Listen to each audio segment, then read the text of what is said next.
I'm Andrew Schwartz, and you're listening to The Truth of the Matter, a podcast by CSIS where we break down the top policy issues of the day and talk with the people that can help us best understand what's really going on.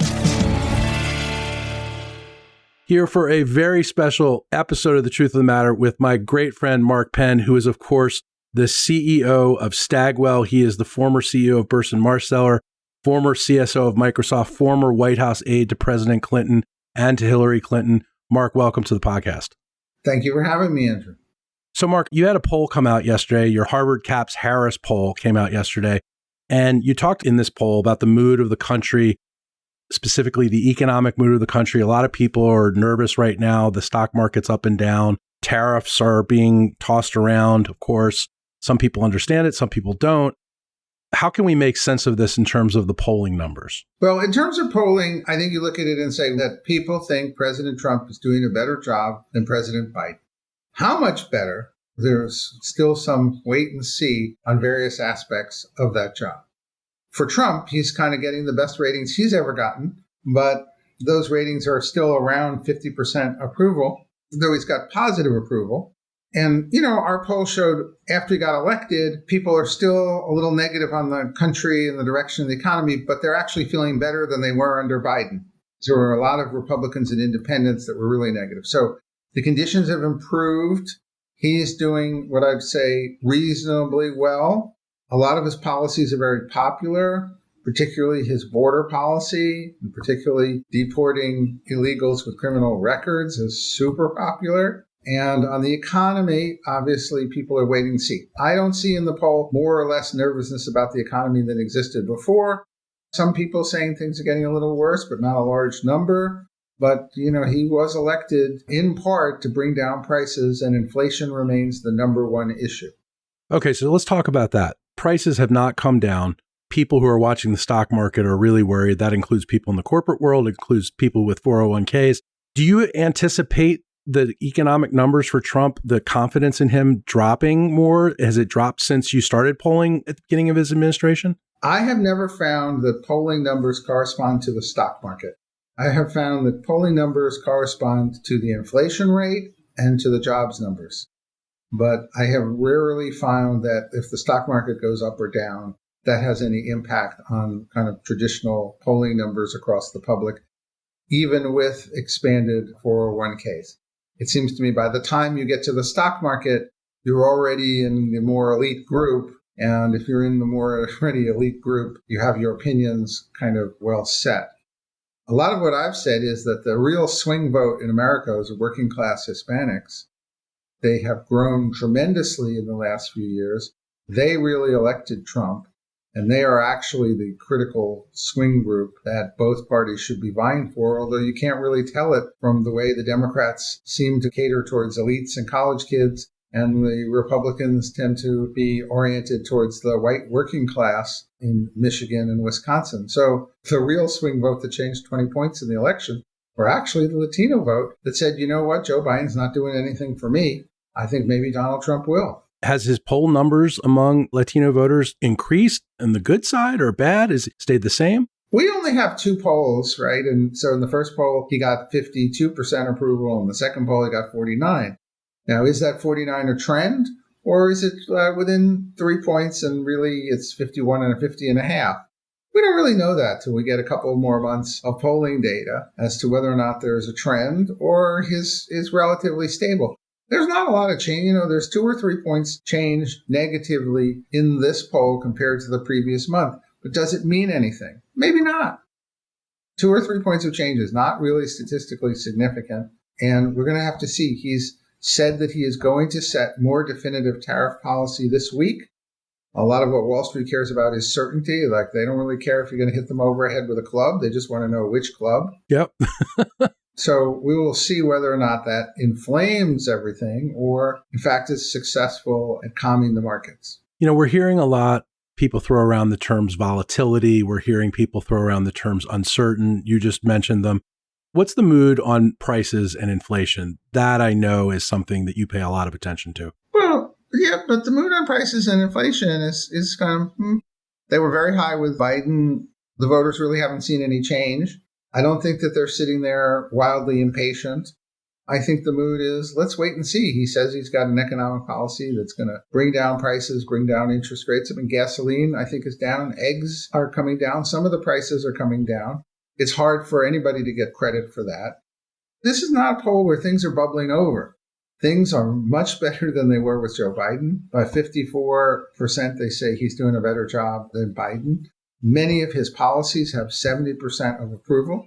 People always want an answer now, okay? Sure. But there is no answer now. These things are going to have to play out over the next, particularly 6 months. What is going to happen internationally? What is going to happen domestically with prices? What is going to be the net impact of tariffs? But certainly, I think you can't get ahead of where the ball is yet. So I do want to ask you about tariffs. I also want to ask you about the Democrats. So let's table that for a minute. But let's talk about tariffs. You said that he's very popular on his deportation policies, his immigration policies. Tariffs is something the president campaigned on, something he talks about a lot. As you said, this week, we're talking on Tuesday. Tomorrow's Wednesday is big tariff day. Are the tariffs that he's put forward so far, are they popular with the American people?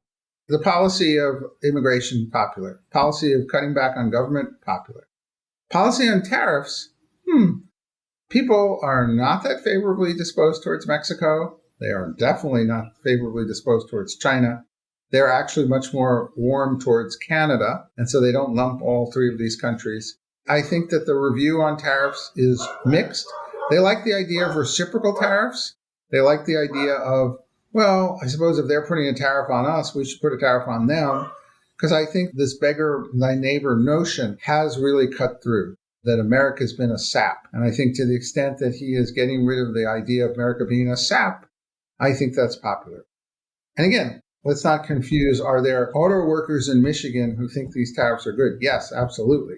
My whole thing about the tariffs is that, look, we only import 11% of the GDP. Mm-hmm. Tariffs that cover 50%, that's like 5% of the GDP. Put a 25% tariff on that, and you're talking about 1%.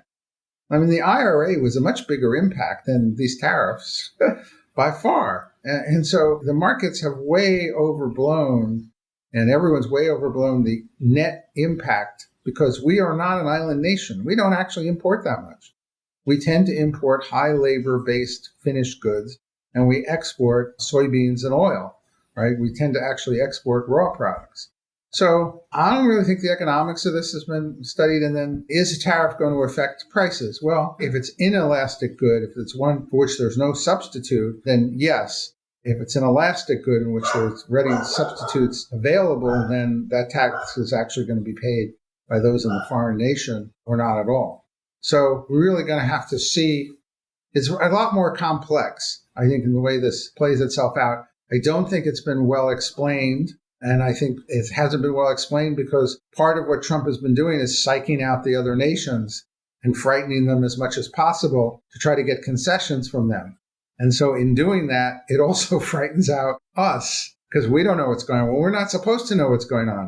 If you're sitting there over in China or Mexico or Canada, you're supposed to go, holy cow, I don't know what this wacko is going to do, right? That's by design, right? That's how you get concessions. But aren't Americans sitting around right now saying, what is this guy going to do next? I don't think they're saying what he's going to do next because he's been doing so much. Yeah, it's fast and furious. I think that, look, elites more than any and the stock market and businesses are more concerned about tariffs. Your average person out there isn't going around yet and talking about these tariffs. Now, if you wind up in the situation where these tariffs are real in the auto industry, you're going to have a bunch of sales of buy the ones before we sell them out that are pre-tariff. It's going to be interesting. There'll be lots of consumer moods. Net, right? They're giving him some room here. At the end of the day, 6 months or a year from now, either his policies will be a success economically or flop, and he's going to go up or down on the basis of that. Super interesting. I want to ask you about his foreign policy moves. They have been fast and furious as well. Vice President gave a speech in Munich last month that shook up Europe. Europe is pretty shaken from what's going on right now. Where do you see his foreign policy issues, and how's he doing on that with the American people? Well, again, doing reasonably well on foreign policy. People like that he is trying to get the Ukraine war settled. Mm-hmm. You know, enthusiasm for spending $60 billion at a clip in the Ukrainian war is limited. Most people opposed the last round of Ukrainian funding. while they favor the last round of Israel funding, which also is generally much smaller in nature, I think they don't want to give away the store to Putin. They're concerned that he may be too soft in negotiating with him. But again, a lot of his strategies were to prove to Putin that he could get Zelensky in line. He did that Now he's got, Putin who's not cooperating with him. So we'll see whether or not he lets the other shoe drop, which he's quite capable of doing. And I think you see in Israel, he's taken a line very supportive of Israel and said Hamas, release your hostages, which is the way people who get hostages should generally be dealt with. It's not, you have hostages, so let's sit down and deal now and negotiate with your hostages, as opposed to you have hostages, so we're going to come in and really exact pain until you release those hostages. I think that he's endorsed that second strategy. And, Europe itself is in turmoil, right? I mean, the move that happened in France to eliminate Le Pen is kind of shocking, right? I mean, you kind of look at what is going on with Europe in terms of how the kind of left elites are trying to hold on to power while their populations are saying, you ran immigration up, you fractured our society, you've filled our economy with regulations, we're all about climate change, and we're now subject to basically energy from Russia. And the elites have kind of driven Europe almost into the ground, and they don't want to give up power. And as far as the United States goes with Europe, do you see relationships improving based on what you've seen so far, or do you see a continued deterioration between the United States and our allies in Europe? I don't think that's the right scale. I think that Europe has been able to do whatever it wanted to do, which was much greater regulation. They took Russian energy, and they shortchanged defense. And Europe is getting called on the carpet to say, let's see if we can find some substitute for Russian energy. I mean, I think that the democratic elections themselves are kind of moving. If you see what happened in Italy, what's going on in Germany, what's happening in France, and the conservatives kind of blew it in the UK after governing for a much longer period than they probably should have because the Labour Party had become so crazy.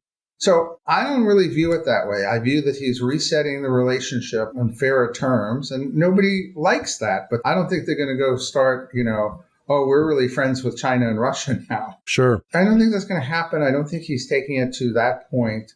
Most interesting will be how far will he push Putin now that Putin is the problem and not Zelensky, right? And he got Zelensky in line precisely so that he could isolate Putin. Now he's isolated Putin. How far will he push that? How far will he push Iran? Again, the Europeans were never willing to push Iran, no matter what Iran did. And that is sort of a huge problem. Mark, let's talk about the Democrats. Oh, let's not. The Democrats seem to be pretty disjointed right now. What are you seeing in your polling about the Democratic Party and its leaders?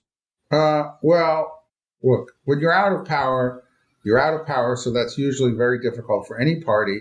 And you're not going to have a leader because you don't have any leadership positions. But in addition to that, we have seen the Democratic Party ratings fall off a cliff. So it's not like, we had the election, Trump is still kind of edging up, but the Democrats have taken this huge nosedive. My poll down to 36, and some polls in the high 20s. That's unprecedented. I mean, but, Democrats have a habit of doing this. I mean, 1972, they got one state. 1984, they got one state. When Democrats fall off a cliff, they fall off a cliff. And what does that usually mean? It means that the left has taken over the party. The left has a knack for winning until they lose massively. And so the real question is, is this party going to be able to return to the center? Will it become a replay of the conservatives in the UK, where the Labour Party just was so crazy and anti-Semitic that it couldn't win anything? That's a real possibility here. Or will it come back? And again, none of that is really going to be decided until the presidential primaries. But right now, the Democratic brand, I think people said, well, wait a moment. Joe Biden, he wasn't really competent to be president. Well, wait a moment, the border really was open. And wait a moment, they did spend trillions of dollars harnessing inflation, which was a tax on me. So the retrospective analysis of the Biden administration by the American public is severely negative. And after all, Trump proved that he could close the border in 2 days. I mean, he couldn't wave his finger and solve the Ukraine war, but he could solve the border problem pretty quickly. Mark, You were part of the last Democratic administration, Bill Clinton's administration, that ran budget surpluses. And of course, Bill Clinton became elected through moving to the center. The Democratic Party had been in the wilderness for 3 cycles before the Clinton election. And the Democratic Party did move to the center, ultimately through the DLC and other mechanisms. You were one of Bill Clinton's top advisors. You were his pollster. What would you advise the Democratic Party to do to move to the center now? Because what we're seeing mostly is people like Senator Sanders, Representative AOC out there drawing pretty sizable crowds for Democrats. They're not centrist. They're farther to the left. They're self-declared socialists. Let's be clear. Sure. So they're farther to the left. But is that where the Democratic Party really is today? Or we just don't know? And you're saying it needs to move to the center in order for it to be effective. Well, the left has taken over the organization. The left has the money. The left has whatever leaders there are out there. The centrist senators, I don't know, Fetterman really emerged as an unexpected voice for the center. He really has. But beyond that, the rest of them are just hiding under their desks, worried about being primaried if they kind of speak up about anything or don't speak up adequately. There's no real contingency of 10 senators who would normally be considered centrists who said, no, this is, you heard 1 or 2 peeps, out of people. But the left really was ascendant in the last 2 years of the Obama administration and through all 4 years of the Biden administration. They've taken over the primaries in most places. They've moved them to dates you can't find on a calendar, and they're 10, 15, 20% turnouts. So no, I don't know what's going to happen here with that party. Generally, until you get to a 72 or 84 situation, they don't listen, right? And I don't think the left has been delivered a knockout punch by any means.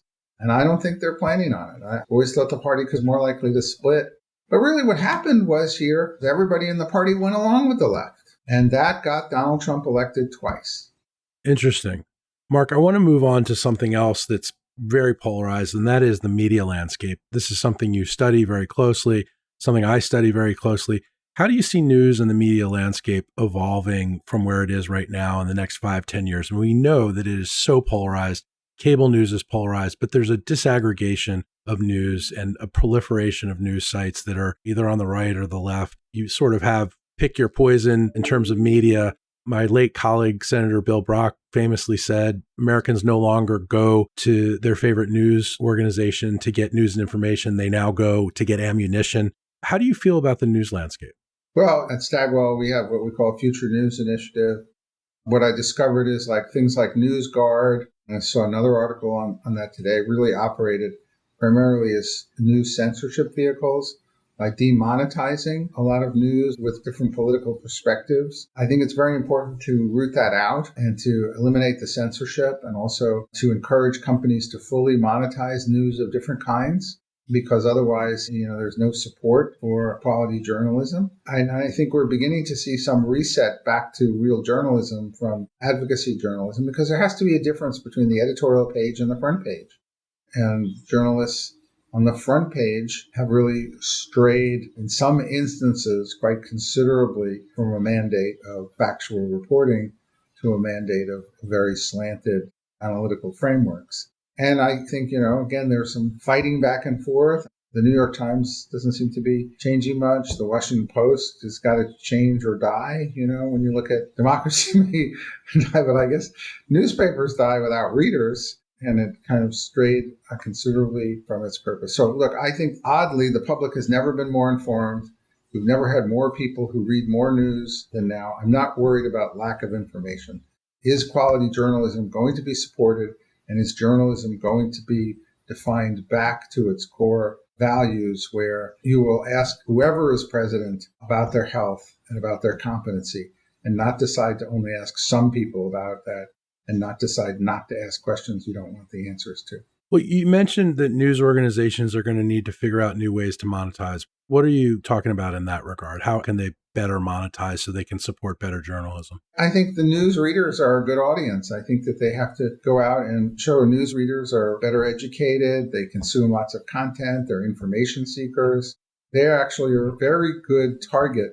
And most of what gets advertised on is sports and entertainment. Sports and entertainment is okay. Those are other live or entertainment's not really live events, but the news reader is a very good target. And I really think that what we're trying to do with the future of news is to get people, mostly companies, to A, not subscribe to censorship, and B, go ahead and fully advertise across the spectrum in news stories and not worry that if Ford has an ad in a story about Hamas, that people will think Ford supports Hamas. We have scientifically proved that's not the case. What about streaming? Young people in America today don't watch television. If you're over 50 in this country, you watch cable television, you watch news. If you're under 50, you basically don't. I mean, of course, there's exceptions for cities like Washington where everybody watches, everything all the time. What are some strategies that streamers and networks need to be doing now? Well, YouTube is the number one channel. This enormous growth appears of people just looking for stuff on YouTube and spending time watching those videos. Like I said, I'm more concerned that news being properly monetized and advertised to. I think there's plenty of marketplace out there. More people than ever before have more education and spend more time. 25% of the countries constitute news junkies, which means they check news 4 or more times a day. So the market is there. I'm not worried about it. They're listening to, podcasts like this one. People are spending time on news and information more than ever before.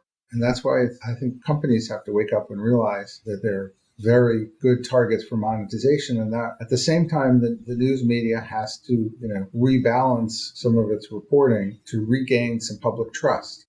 But, it's like everybody says, I don't trust the media. And then what do? Well, they read it.